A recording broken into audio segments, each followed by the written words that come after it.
Letterpress printers often compose their prints with individual pieces of wood or metal type. But printers don't always use letters. Sometimes they use pieces designed to be graphic decoration. Typographic ornaments have been called the jewelry of the printed world. Traditionally used as flourishes or that little something extra, they tend to be used in addition to the illustrations or text. Today, let's look at two books that use type and ornaments to create imagery and narrative. Since 1999, Jennifer Farrell has run Starshaped Press in Chicago. She meticulously produces intricate prints and books with traditional letterpress tools and individual pieces of type. Are you ready for a dance party? I am, and Dance Party with the Girls of Starshaped Press delivers the fun and ferocity. Shaped like a record sleeve, the liner notes on the first page lay out the power. Farrel doesn't mince words. She calls out the condescension of men calling women girl, and stands right on top of that patronizing attitude. The subcultures represented here owned it, building their personas on style, music, and most importantly, their attitude and approach to creating a self-defined culture. Let's meet these girls. Rude Girl first.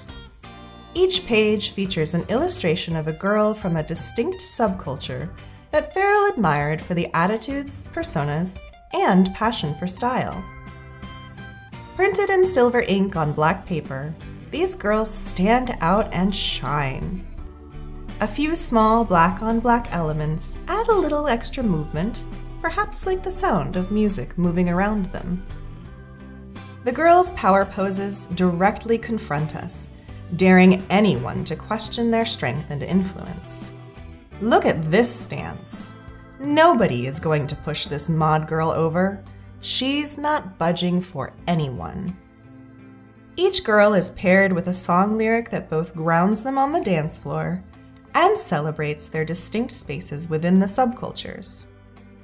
Inspired by an image Farrel found in the book Progressive German Graphics 1900 to 1937, she composed the images in the book with traditional letterpress tools. She selected which girls to include by referencing her own youth and young women she either hung out with or observed and enjoyed across the floor of a concert venue. As Farrel sketched out the girls' positions, she worked out how to best represent their distinctive styles and attitudes. Each girl is meticulously composed from handset metal type and rule, and then letterpress printed. Farrel's particular skills in creating energy and movement on the page are on high display here. The bee girl is caught mid-action in a skilled dance move. I love the details here. The big belt buckle, hat obscuring one eye, Adidas shoes, and the different ornaments Farrel used to distinguish the creases behind the bee girl's knees. Owing to their rarity, wood and metal type and ornaments used in letterpress can border on fetish objects. But Farrel created this book with mostly easy-to-find metal ornaments. She told me that she hopes people will be inspired that the simplest metal ornaments can create really unique pieces with a little thinking, sketching, and planning. If you want to listen to the songs the lyrics came from, Farrel has included the credits. But even without listening to the music or knowing much about any of these subcultures, the four girls in Dance Party with the Girls of Starshaped Press inspire and energize us with their cool and fiercely defined identities.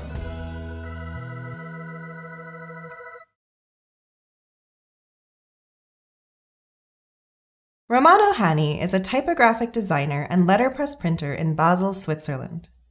Like Farrel, he forms his printed images from individual pieces of handset type, including brass lines and geometrical signs. It Is Bitter to Leave Your Home is a response to the disaster at Japan's Fukushima Daiichi nuclear power plant in 2011 and the ongoing impacts of the resulting radioactive contamination.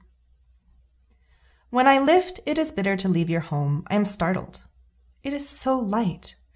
The immediate shift in expectation temporarily sets me off balance, like stepping down a stair that's higher than you expected. This book is so lightweight because it is printed on a very unusual medium: paper towels. This is not Hanni's first book printed on paper towels, but the material is particularly poignant here. In this book that condemns the government's failures to their citizens and the environment, the paper towel is an apt symbol for quickly wiping away and tossing out. It Is Bitter to Leave Your Home is printed in 3 languages: English, German, and Japanese. Hanni's books often reflect his strong political and cultural opinions.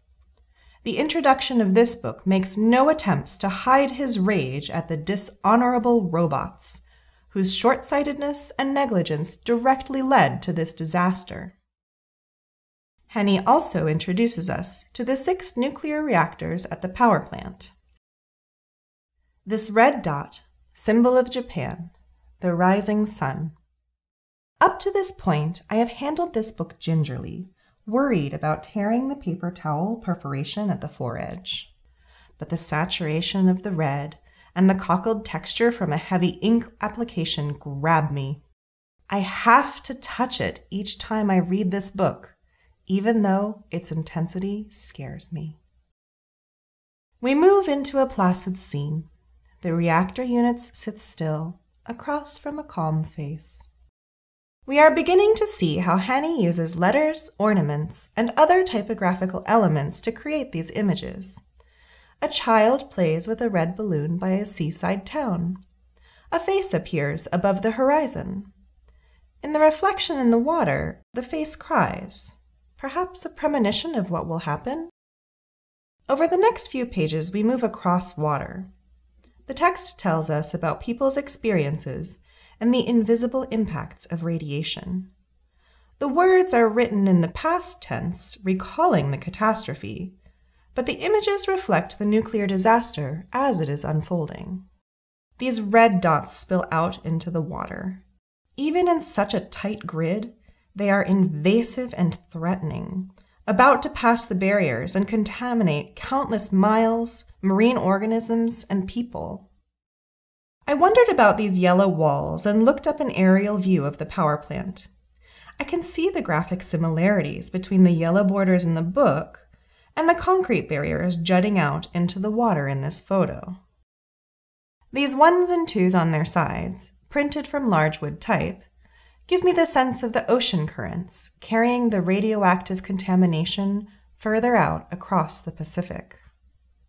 The red dots again, printed on the back of the paper towel, remind me that the effects of disasters hang on for years, an ever-present background against which the rest of life moves.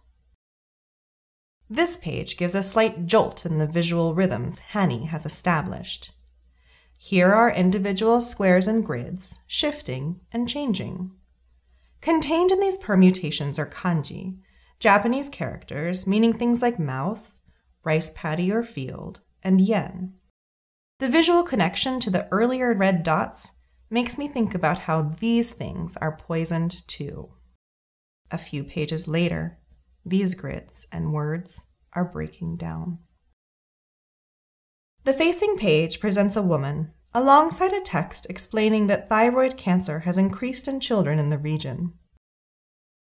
I see this block across her throat and the violence of covering her eyes. These victims are being overlooked, their health and lives cast aside by authorities, private companies, and the rest of the world.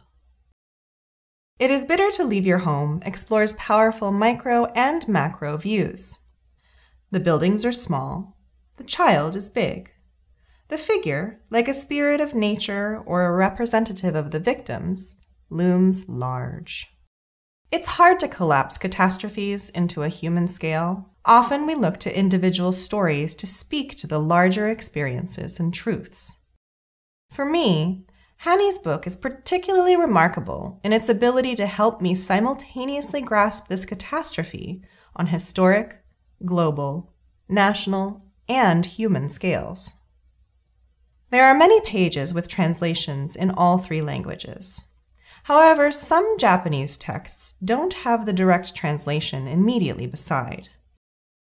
For English and German speakers, Hanni has made it all available elsewhere in the book, including behind the cover. I think this is valuable. As an English speaker, to find the translations and understand everything, you have to move around the book and work a little to learn the meaning. I find this respectful to the Japanese people, reducing the language barrier to those directly affected. This also forces me, as an English speaker, not to become complacent. Toward the end, the figure rises out of the water, set against the names of places in northern Japan that were affected by the disaster. Hanni is acknowledging the individuals and families whose towns and lives were destroyed. He has not forgotten, and this book makes sure we do not forget either. The reactors have crumbled. The red circle is no longer the strong, saturated mark in the beginning. It is oily, swirling, and makes me think of blood. I don't want to touch this. The village is deserted.